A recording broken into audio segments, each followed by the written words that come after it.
Hi, welcome or welcome back to the channel. My name's Nicole and this is Dusty Book Sniffers, and today we're here for a little bit of a different vlog. It is actually a collaboration vlog. It's called Can We Trust Brittany from Brittany Loves Reading. So let's get started.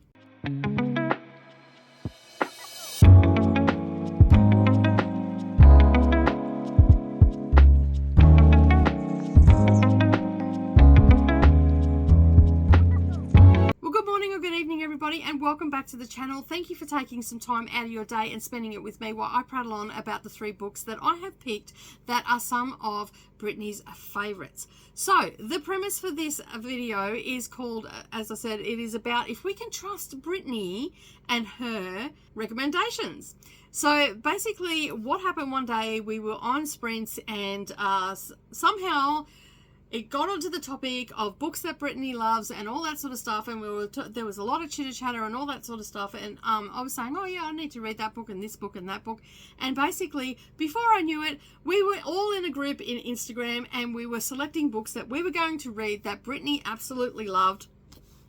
They were either 4 or 5 star ratings as far as I can remember from the conversation a couple of months ago. And here we are at the beginning of the vlog. So basically what's going to happen is I'm going to be reading 3 books. And the 3 books are If We Were Villains by M.L. Rio.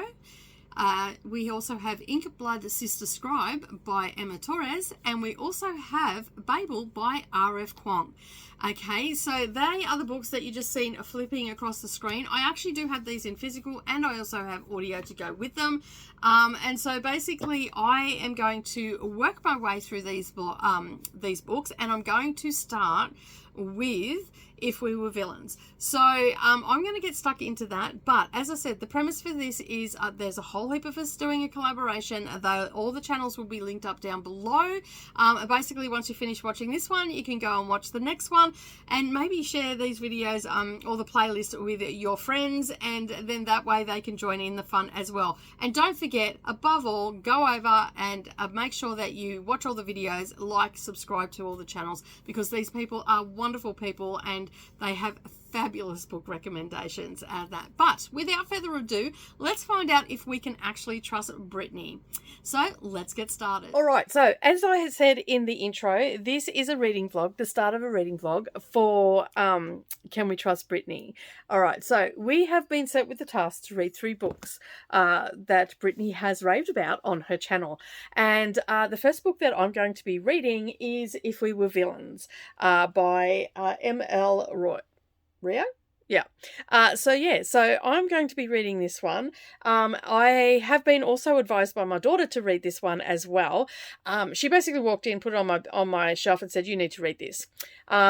She did tell me that it was a little bit Shakespearean, so I'm expecting to maybe not understand it completely because I'm a little bit of a dumbass when it comes to Shakespeare and all the rest of it. I'll admit that freely. It's not my thing. I've never really looked into it, but hopefully this might change my mind. Okay, so you might be wondering what this is about. So we've got 7 people in this book.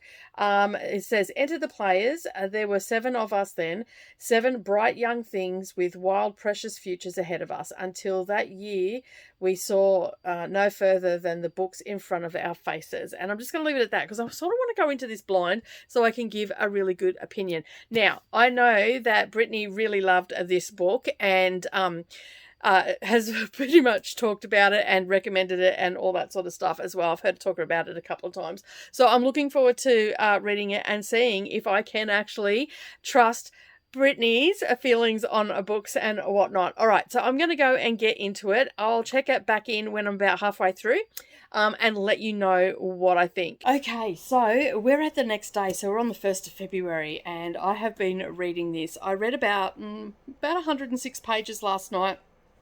And I've just got up to page 201 in the book. So I've got about 154 pages left to go. I thought I'd better check in before I didn't check in because I have just been really enjoying this book. I have fallen into this book. The book I'm talking about is If We Were Villains by M.L. Rio. So basically we are following the story Well, Oliver's actually telling us the story. So we first meet Oliver in the beginning of the book where he's getting released from jail, and he's been in jail for 10 years. And basically, Colburn, I think is the police officer's name. He's a retired police officer. He's retired now. And he just wants to know what happened to a particular person that died in the book. And I'm trying not to give any spoilers or anything like that because there are still a lot of people that are reading this right now. Oliver is telling the story, and he is telling us from his point of view. The book is set out in acts and also in scenes. So instead of chapters, so we've got act, 2, scene 10, whatever the case may be. It centers around a group of students that are theatrical students, and they are studying Shakespeare. So evidently it's going to be very Shakespearean. And so there's a series of events that happen in the book. I really don't know how to talk about this without giving much away. But anyway, we're hearing from Oliver. He is telling us the story of what happened to one of their friends, and what happened on that night and how they all ended up the way they were and all that sort of stuff. So far, we've had someone die.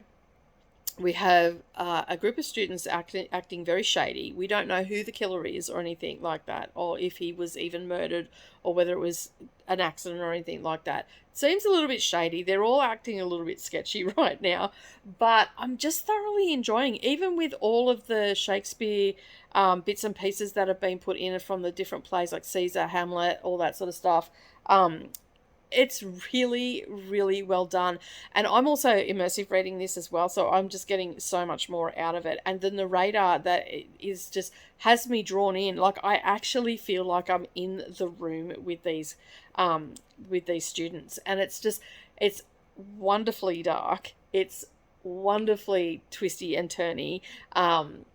It's, like you sort of, like, that something's gone down and you're thinking, oh, did they do it or didn't they do it, and stuff like that. So I'm, and I'm sort of buddy reading this along with a couple other people that are doing the same vlog at this point in time. And we were just sort of saying that we keep forgetting to vlog about it, and because we're talking about it with each other and all the rest of it. But and that sort of spurred me on. You know what? I should pick up the camera and talk about what I've read. So there's been a couple of little gruesome moments in it. Like there was when they were describing the death. That was a little bit gruesome. I'm like, ew, that was a bit gross, but I liked it anyway. And some of the choices that the characters are making, it's like, you just made your life so much harder. Why did you do that? Like, I'm questioning their judgment. So at this point in time, when we get to each act, I think I'm in Act 3 right now, we get a prologue at the beginning of each act, and that is where we're in the present day, and Oliver is talking to Colburn, who is the police officer, because he just wants to know. He wants to know what happened and all the rest of it. So it's slowly playing out. I wouldn't say it's fast-paced or anything like that, but it's very immersive. It's very immersive. Like, the narrator has, and even just reading along with it, I would be totally drawn into this story. And I thought I think it's really, really well done. I mean, I've still got 154 pages to go, but right now it's sitting at a 4-star read for me. As I said, I'm thoroughly enjoying it. And I did mention that I was reading it on sprints the other day, and my daughter was in the comments, and she's like, I told you so. In the comments, of course she's going to say I told you so. Any chance to say to your mum, I told you so. So I'm really happy that she lent me her copy. This is her copy, and I'm sort of a bit spewing because I would have liked to have highlighted a few things, and she doesn't want me touching her books. Okay, fine, but she can mark mine up apparently. But anyway, I'm going to continue reading this, and I will check in for the final wrap up of this, and then I'll move on to the next one. But so far so good. A 4-star. It's something really bad is going to have, like, it's going to have to get really trashy for me to bring it down to a 3-star. But so far so good. It could end up being a 5-star. Anyway, I'm going to head off and finish my last 154 pages, and I'll check in when I'm finished. So, just checking in to a wrap up for If We Were Villains. So, I immersive read this one, and as I said, I was really enjoying it and all that sort of stuff. But I did get to a point, I think around page 200 and 230, 240, something around that mark, where I felt like we're just going round and round in circles and a little bit. But overall, I'm really happy that I read it. I must say, I was on sprints with Leandra and Brooklyn, and I said, you know, like, I feel like I'm going round and round in circles at the moment. I don't know anything about Shakespeare. I've never read any of Shakespeare. I've never studied anything Shakespeare. But I know enough to know what the references are and all that sort of stuff. So that was okay. I thought I was going to be a little bit out of my depth with this book, but it turned out that I wasn't. It just turned out to be okay in the end. And my daughter did say to me, she goes, you know more than you think, Mum, so just read it. I thoroughly enjoyed it. Like, once I got the last 40 pages, it really redeemed itself for that little moment that it was going. Like, it was only probably about 50 pages, maybe 60 pages that I felt like I was going round and round in circles, just because I wanted to know. Like, I was getting, and that was more a me thing than anything. I will say that I did pick who the person was. If you know, you know. I did pick it, and I think I said it in a Voxer that I think it was this particular person and whatnot. So, but I didn't know that until right to the end, and I was sort of thinking a little bit maybe it might have been someone else. But yeah, like I don't know what else to really say about that, except that I picked up on it pretty quickly, and I was also picked up that there was some tension between two of the characters as well, and it was definitely there. That got wrapped up in the end. I still just some of the decisions they made were just ridiculous. Like, why would you do that? Like, just come clean. Like, but I also understand that they were trying to protect each other and all that sort of stuff. I mean, just, yeah, they were just a mess, these characters. But I had a really good time reading it. So the question that we're asking, can we trust Brittany for recommendations? I can honestly say that yes, if Brittany has recommended this to you, then you can safely read it and you're going to thoroughly enjoy it. And you don't need to be someone that knows a lot about Shakespeare or have even read a word of Shakespeare. I mean, the only thing I really know about Shakespeare is, like, I know Hamlet, I know like King Lear, not in depth or anything, but I know of these things, and I know of Romeo and Juliet. That's about as far as my Shakespearean experience goes. And as I said, I've never read any of it. I just know that from, you know, pop culture and all that sort of stuff. So yeah. So if you've never read anything like that, you can definitely sink your teeth into this, and you will enjoy the story, because even though there is a lot of you know, they're acting out plays and all that sort of stuff throughout the book, and there's a lot of Shakespeare's work thrown through the book, and the authors had obviously used a lot of reference points and all that sort of stuff and thrown it in through the book. It's not jarring in a way that you won't like it. Yeah, and it's really hard. Like, I'm just trying to not talk, like, it's really hard to talk about this book without giving things away. So, I don't want to give things away, because I feel like there's probably a lot of people out there that haven't read this book yet. Maybe, I don't know. But my daughter was right to walk in and go and plop it on my bookshelf and say, you need to read this. And Brittany is right as well. Now, you're probably wondering what star rating I've actually given this. I have actually given it a 4.5 star rating. That I did really enjoy it. There was just that little bit in there that took away. It would have been a 5 star, but there was just that little bit in there that I was getting a little bit frustrated with, and it felt like we were going around and around. So we probably could have taken those out. How it all wrapped up in the end, and all that sort of stuff. And it's sort of like the last line in it, I'm like, ooh. And I must admit, the last 10 pages where he found out a certain thing and all that sort of stuff, I've sort of felt for the main character and whatnot. So Oliver was telling his story to the police officer that was at the beginning of the story. So yeah, and when he found out that, I just felt so sorry for him and all that sort of stuff. That's all I'm going to say on that matter. But it is a 4.5 star read from me. Good morning, everybody, and welcome back. All right, so it is Monday the 12th of February. Sorry, walking through my dark house. I've just just seen Pink Monkey. Let me just back up a little bit. There's Pink Monkey. That was my daughter's birth gift from a friend, and now it sits there very laid back. So yeah, so you can see I've got more bookshelves throughout the house and all that sort of stuff. It's very dark in my house, so it makes it very hard to film and all that sort of stuff. But it's great for summer because it's nice and cool. Anyway, I digress. It is first thing in the morning on Monday the 12th of February, and today I am starting the second book for Can We Trust Brittany. It's called Ink, Blood, Sister, Scribe. Now, I don't know a great deal about this book. I'm sort of going into it blind, but I do know that it's magic, revolving around books, and the the scribes can create the books with their blood. All right, so I'm actually starting this today. I'm probably going to read about an hour now before I start sprints because it's pretty early, have my morning coffee, read about an hour of it, but I will check in at the halfway point. I'm pretty excited for this book because I actually wanted to start reading this last year when I got it. It turned up in late October, and basically I knew that we had Get a Clue, and I thought I'll hold it over to there, and it did fit one of the prompts, but I started reading it and I went, you know what, I want to take my time with this book. So the plan is, at the current speed that I read it, it's going to go for about 6 hours, a little less than 6 hours. So I'm going to plan to read maybe 2 hours a day, so an hour in the morning, hour at night, and finish it off over 3 days and just take my time and absorb it in it. Now, I know that this, as I said, involves books. I know it involves magic.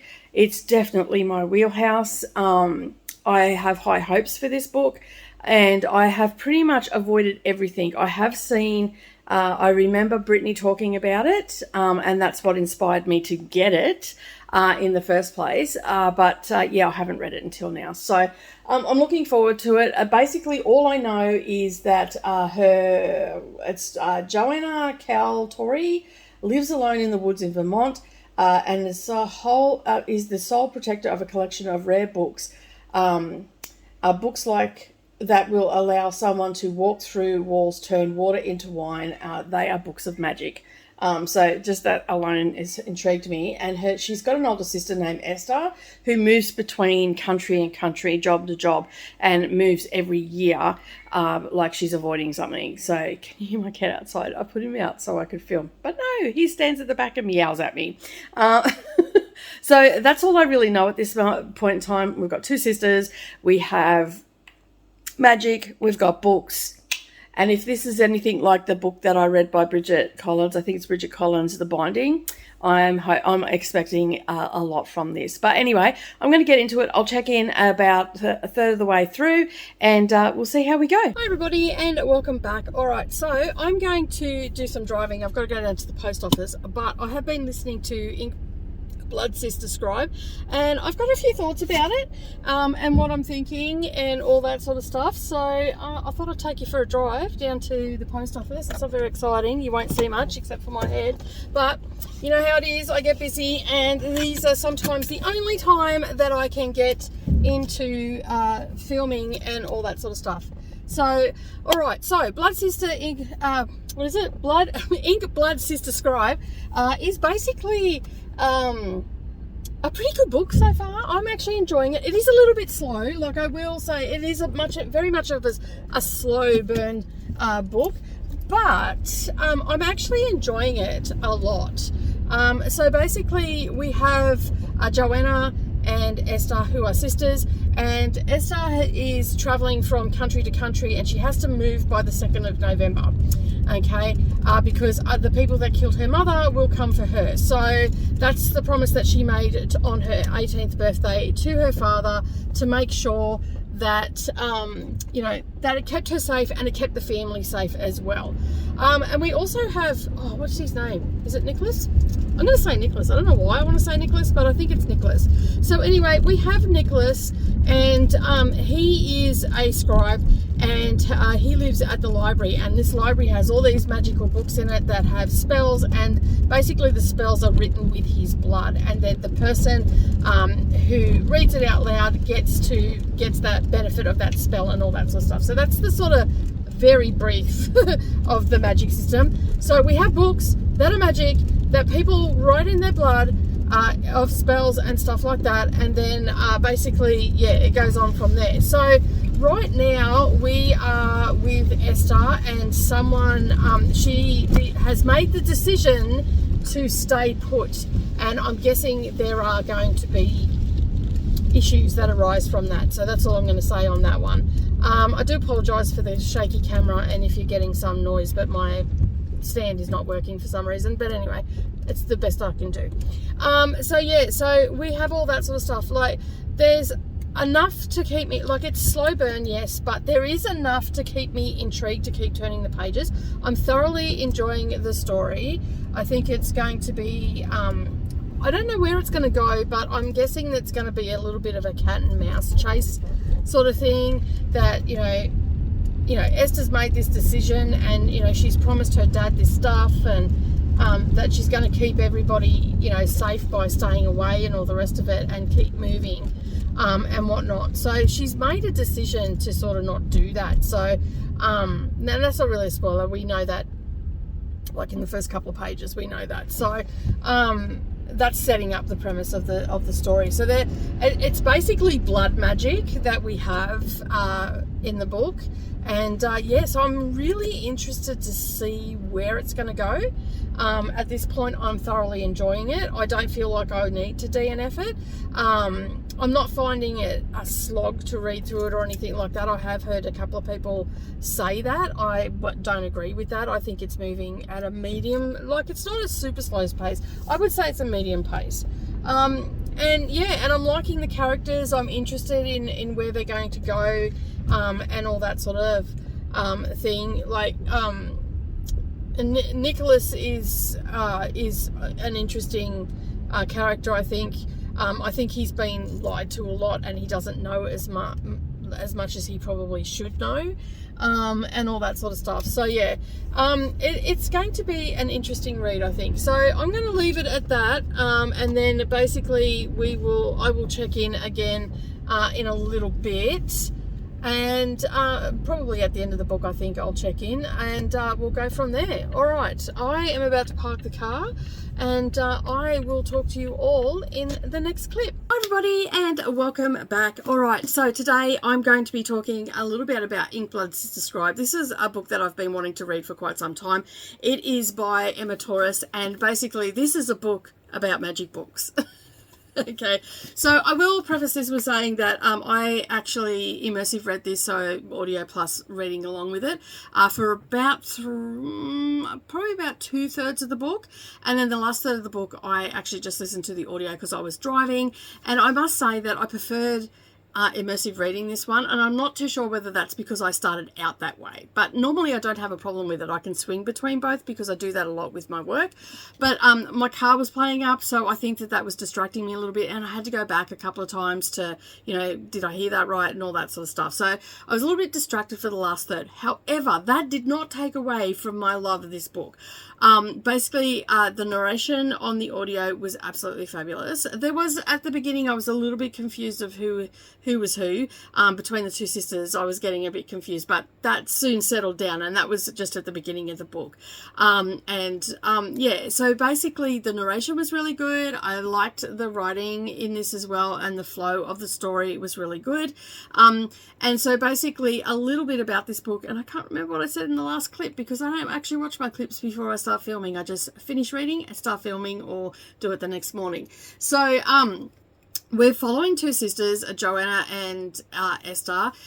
They are separated, like they're not together in the beginning of the story. Basically, we've got Joanna with her mum in, I want to say Vermont. I think that's where they are. And then we've got Esther, who is down in Antarctica at the base there. She's doing some work there and all the rest of it. And basically we also have Nicholas, who is in England. So the England side of the story is where the library is at, where all the magic books are, and the books have spells in them that are written with blood and herb magic. Okay, and we have characters and Nicholas is a scribe. So he actually, with his blood and the herbs and some magic things that he does, and little rituals that he does, rather, he writes the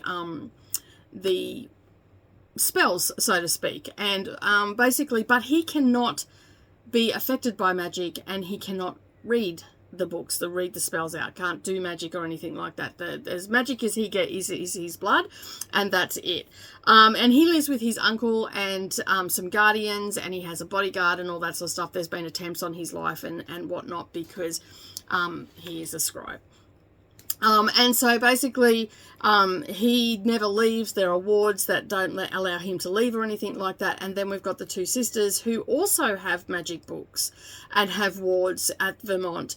But we have Esther, and that's sort of the main focus in the beginning of the book is Esther, because before she left at 18, her father said that she must, on the 2nd of November every year, she must leave wherever she is and just move on to a new place, new life, new job, new everything, because the people that killed her mother will be coming for her, and that is on the 2nd of November. So that's sort of the premise of it. We, at the beginning of the book, we're with Esther. She's with her girlfriend down in Antarctica, and she makes the decision not to move on. After 10 years of moving on, and that's how our story starts. So some, not nice people end up in the story down there, and then it's sort of like a cat and mouse, a little bit of a cat and mouse with magic, so to speak. I'm not doing this book any justice. Like, I am actually really tired, and I probably shouldn't talk when I'm tired, but anyway. So, so then basically we have her trying to get out of Antarctica. She ends up in New Zealand, and then meanwhile we've got stuff happening over in England with Nicholas, and then we've also got stuff happening in America with Joanne. So, as you can imagine, we have these three main protagonists, and they are all going to end up coming together. Now, the one thing I will say when we start out with the book, Esther doesn't really know why she has to move on, and she doesn't really know why, like what she is or anything like that. And we learn about her and her abilities and everything. And we also learn about Joanna and her abilities, and we learn more about Nicholas' backstory and all that sort of stuff as we're going through. And then they all have a common villain. Now, I must say, I really, as much as this guy, the villain was, a douche, I actually really liked his character, like how he was written and everything. Like, I think he was just as strong as the rest of them. Sometimes the villains aren't always a strong villain, but I found him to be a pretty strong villain, and his motives and everything were unbelievable. So, I'm not going to say who the villain was or anything like that, because you go on a bit of an emotional roller coaster with the three main characters and all that, to get to that, and then they battle, and you'll have to read the rest of the book to find out actually what happens. I must admit that I am glad that I waited and didn't read this over in Get a Clue, because it definitely was a book that you had to concentrate on. While the magic system isn't overly complicated, if you haven't read a lot of stories with a magic system in them and all that sort of stuff, you might end up feeling like a little bit lost here and there, but you can quickly pick up where you need to be if you have that moment of confusion just by going back 30 seconds and listening to it, or just rereading the previous sentence, or whatever the case may be. But overall, it wasn't a difficult magic system to follow along with. Basically, it's blood magic with herbs, and they write the books, and then people read the spells, and that's pretty much it in a nutshell. And I don't think that is very much of a spoiler, because like, you sort of know that that's what's happening at the beginning of the book anyway, within the first couple of chapters. So that is the premise for it. But I mean, really, who doesn't love a book that is a book about books, and magic books at that? I am so glad that I waited, and I'm so glad that I read it, and I've actually given it 4 stars. And this is probably one that I might end up just writing a book review and putting it up on Goodreads, but don't hold me to that, because I'm usually just a star rater, and then my arcs and everything I do the reviews for. But this, I really loved it, and I'm so glad that I picked it up. So far we're 2 for 2 out of Can We Trust Brittany? All right, the next one, which I'm going to be reading today, because I need to read this, talk about it, get it, the video edited and all that sort of stuff, and I'm running out of days rapidly because I've been doing Battle of the Bands and all the things, and reading all the books and all that sort of stuff, and doing buddy reads and all that, and I need to get this one. Of course, you know, I leave the chunkiest one to last. This is my daughter's copy, and I love it because look at that. It's a nice floppy paperback, and it's none other than Babel. Alright, so I am now going to be moving on to Babel by R.F. Kuang. This is the second time I've read her. I did read Yellowface at the beginning of the year. This is my daughter's copy. It's already annotated, which really sort of, like, I'm just having a look if she's written anything. She's just put tabs in there, so she hasn't actually written anything in there because I told her that I wanted to read it, and she knows that I get a little bit frustrated reading other people's annotations and whatnot. So I actually have no idea what this book is about. This book has just been everywhere all over the internet, and basically, again, this is one that Brittany really liked as well, so I'm going to read it and give you my opinions through it. Alright, so I don't really know a lot about this book except for what's written on the back. Basically, it's Oxford 1836. It's the city of dreaming spires. It is the centre of all knowledge and progress in the world, and it's the heart of is Babel. Oxford University's a prestigious Royal Institute of Translation, the tower from which all the power of the empire flows.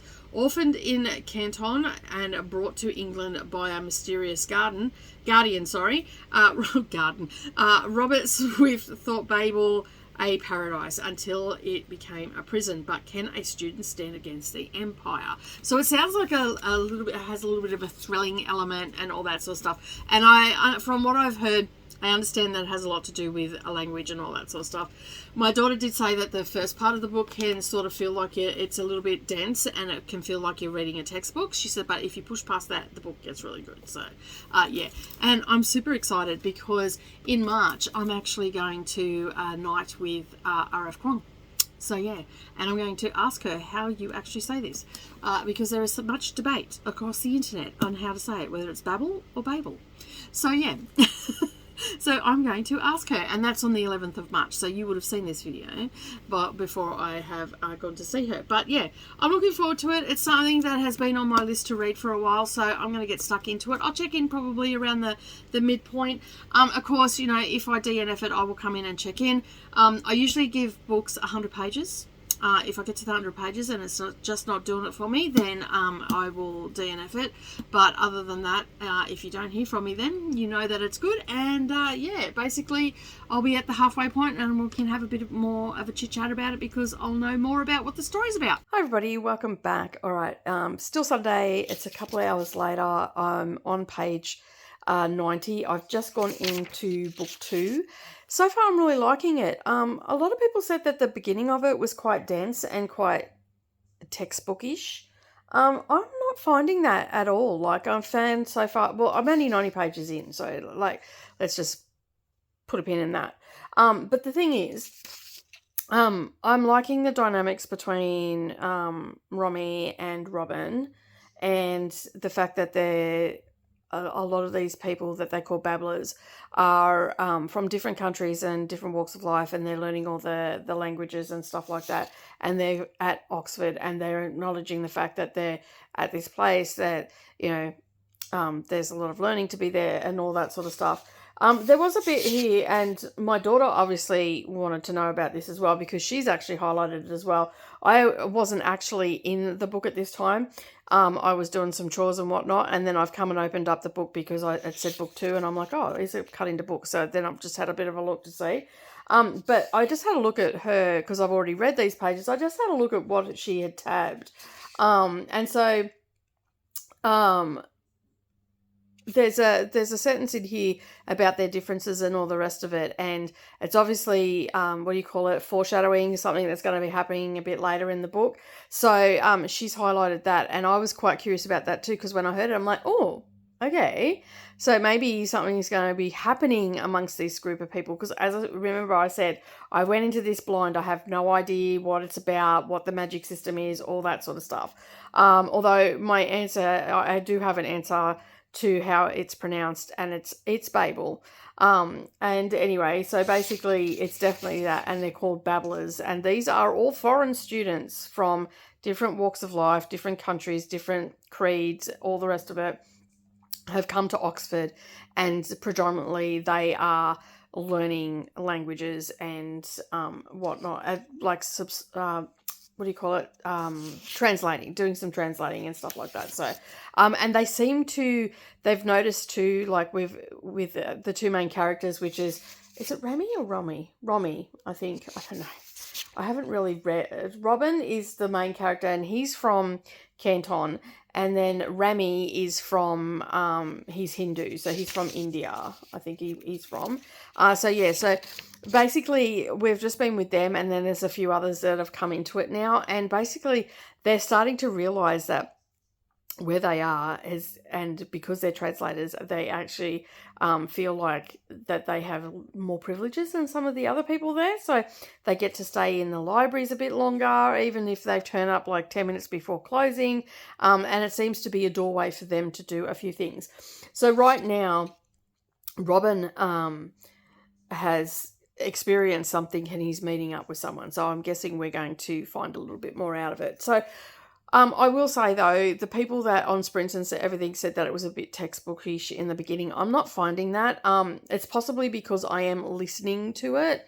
And in for those that might be considering to get the audio that I'm listening to is off Audible. I ended up purchasing it off Audible because my daughter said, I wouldn't mind listening to it, because she read it with her eyeballs. So she goes, I wouldn't mind listening. So I bought it because she shares my Audible.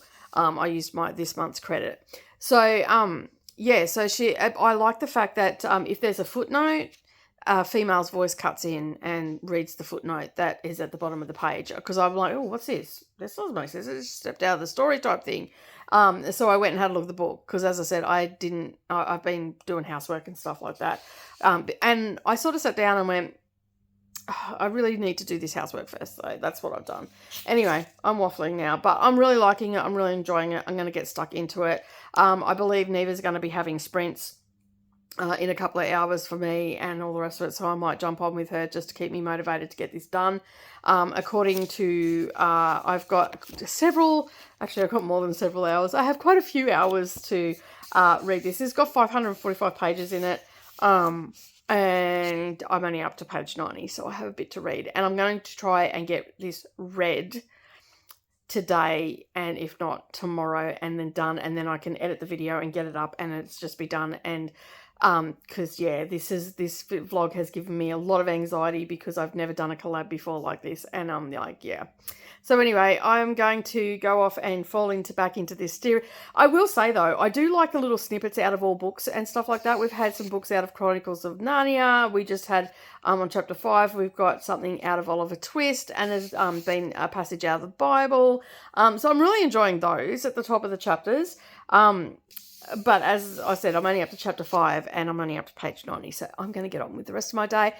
I'll see how I go. I might check in a couple of hours. I'll see how I go. Let you know where I'm at for today, and whether I'm going to get it finished or not. But I hope you're all having a fabulous day. I'm off to do some more reading. Hi everybody, and welcome back. All right, so you'll have to excuse this messy room, because this room is the room that is going to become my library. So this was my daughter's room. So yeah, it has been trashed over the years and all that sort of stuff. So all right, anyway, that's beside the point. So you can see, I just thought I'd show everybody where I have ended up putting up my January pickups that I got during the month of January, and some of the December ones as well. So I ended up getting them on that shelf, and the 2 shelves out there as well, which are my TBRs. But anyway, I digress. I am here to talk about Babel. I am on page 352 right now, and I'm really liking it, although I have some issues with it. I am really liking it. It's sitting at about a 3.5, almost 4, maybe a 3.75 star rating right now. I'm just having some issues with, I feel like we're going around the mulberry bush a couple of times with one of the main characters and all that sort of stuff, and it's just sort of driving me crazy. But in saying that, I have experienced that before in other books. because they essentially Dark Academia books are generally quite long, they're quite lengthy, they're quite wordy, they can be, not all of them, but they can be, and so I get that little bit of, like I wish this would just move on and we can get it finished and then I can get it done and dusted.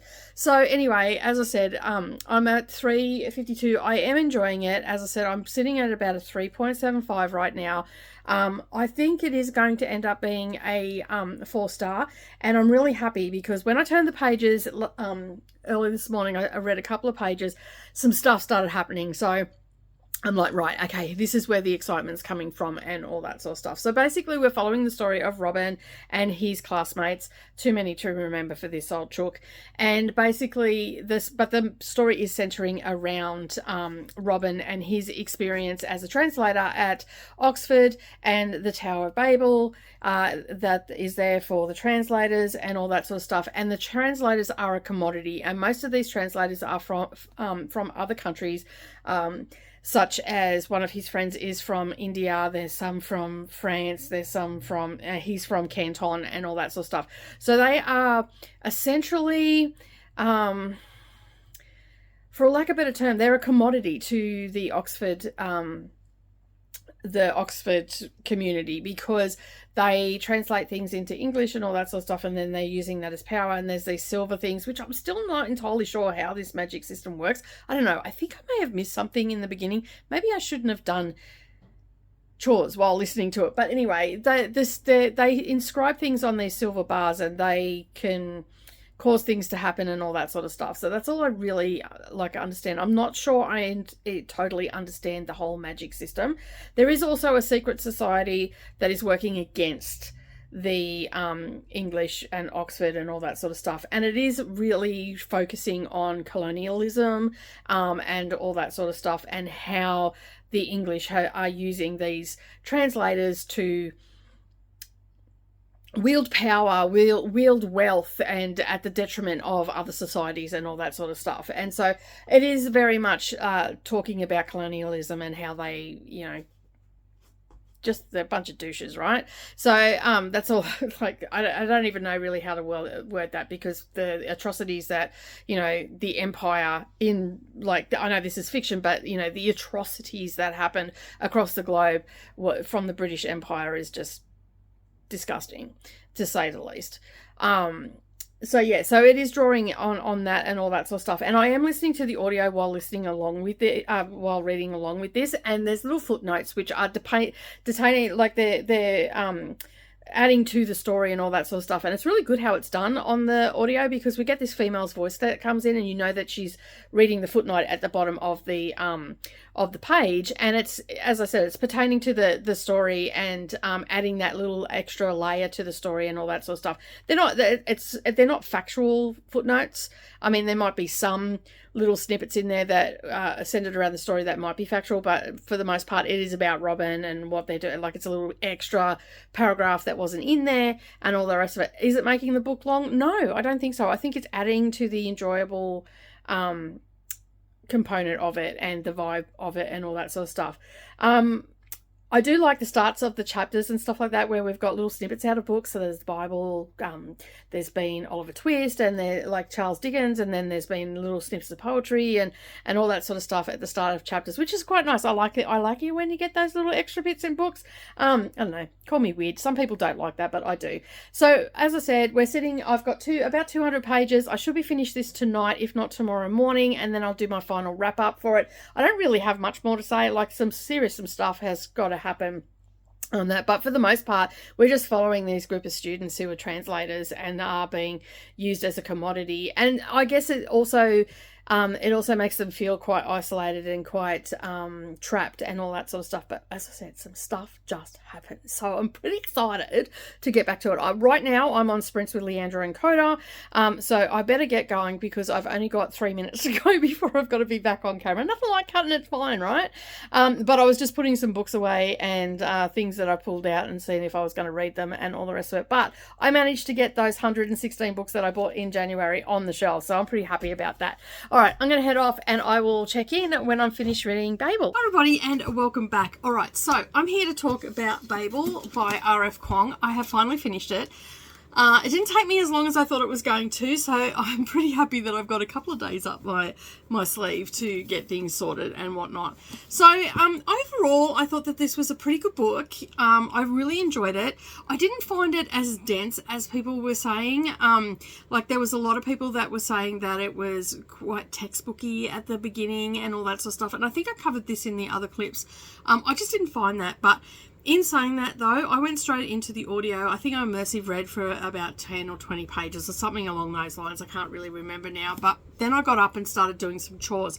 So maybe the fact that I listened to the more dense parts, but at the same time, it wasn't really dense. It was just building the world of where we were heading and how Robin got there and all that sort of stuff. So basically, for those that don't know, and I think I covered this, for those that don't know, this is a dark academia book, and it is by the author that wrote Yellowface as well. This came out before Yellowface, obviously, but anyway, so we're following the story of Robin, who is Cantonese, and he has been taken by Professor Lovell to England, where he is raised, and then when he is of age, he heads off to Oxford. Now, at Oxford, we have the tower. We have translators that go to Oxford, and they're translating the languages, essentially into English. And so basically they are being paid for, I guess, by the wealthy of England, because England runs on silver. And so basically they are doing all these transcribes and all that sort of stuff. And I still don't completely understand the magic system behind the silver. Like, I just don't get it, because it apparently runs everything. And if they combine words, I guess I do in a way, because if they combine words and everything, they can get more out of something. So for instance, a train will run faster for longer and all that sort of stuff. So in that aspect, I sort of get it. And there's a little bit of a lesson at the beginning where they talk about that you can't cross the silvers over and get it to translate, or then a catastrophe can happen. So like there's all this sort of lore behind the silver and whatnot. So I get it, but I sort of don't at the same time. I'm quite willing to admit that it sort of a little bit went over my head. But for the most part, I really enjoyed the book, and the connection that all the characters had with one another, and even the secret society that comes into it fairly early on in the book, and the appeal, appeal that one of the characters found towards it and all that sort of stuff. And I think that was a really good balance. You know, of course, you know, we've got Dark Academia, so we've got, you know, some villains, we've got some, you know, someone that seems like they're doing the right thing but could come off as a villain depending which side of the coin you're on and all that sort of stuff. And as I said, there's a lot of colonialism stuff talked about in here, and, you know, people being taken from their motherland and made to do things and all that sort of stuff. And so essentially Robin is starting to feel this way, and he's feeling very entrapped, and he just wants things to change, and then he works out there's some stuff that's going to be happening, and he's not too happy about it at all, rightly so. And so basically then the story sort of takes a little bit of a turn then on what they're going to do about it. Now, I can't really talk too much about it because it's so intertwined into each and every character and the story and all the rest of it that it would be a huge spoiler. But if you've read this, you know what I'm talking about. So, yeah, so, and how it wrapped up as well. Like, I don't know, is she maybe going to write another book with two of the characters maybe? I don't know. I just thought that'd be great. Like, I would love to see how that dynamic played out. She maybe not, but I would love to see how R.F. Kuang played these two particular characters out, because I think there is a lot of stuff that could be talked about and discussed and all that sort of stuff as well with those two characters. So I absolutely loved it. I loved the way it ended. And as I said, I can't really talk too much about it. So there's the ultimate thing is, you know, I gave it 4 stars. I'm actually probably leaning a little bit more to 4.5 stars. So not quite a 5, and that's only because I didn't quite understand the magic system. I think that maybe that could have been explained a little bit more, but maybe I missed something. I don't know. That could just be a me thing, but it's definitely, it's up there. I think it's a solid 4.5 star. And unfortunately, I could only mark it as 4 star on Goodreads, but I can actually mark it a bit better on Storygraph. So yeah, but it's definitely a 4.5 star. I will say that some of the areas was like, I felt like we went around the mulberry bush a couple of times, and I probably would have liked those bits to be taken out around one particular character. But, you know, I no sooner thought that, and then the story picked up and it just took off from there. So basically, the question that we've all been anticipating is, can we trust Brittany for her book recommendations? And I am definitely in camp yes, because I've had a fabulous time reading the 3 books. Of course, Savannah took back her If We Were Villains book back home, so I don't have that here anymore. And so, yeah, I've had a fabulous time this month reading these books. So I'm really happy with the 3 books that I've read. It's been a fabulous reading month for me. If anybody asks me about Brittany's recommendations, I am definitely in the camp of yes, you can trust her. Her recommendations, especially if you're into dark academia or even magic realism. There's a bit of that she reads as well. I haven't been steered wrong yet by Brittany, so I'm pretty happy with how it's all gone. But that's the end of this vlog this time. I'm looking forward to doing something like this again in the future, and hopefully you'll be able to join me for that. But as I said, that is the end of the vlog. Don't forget to like this video, give it a thumbs up, go and check out everybody else's videos as well, and while you're here, don't forget to subscribe and maybe share this video across the socials with some of your bookish friends, because I'm sure they'd be interested in seeing that. And as always, keep turning those pages, and I'll see you in the next video. Bye for now.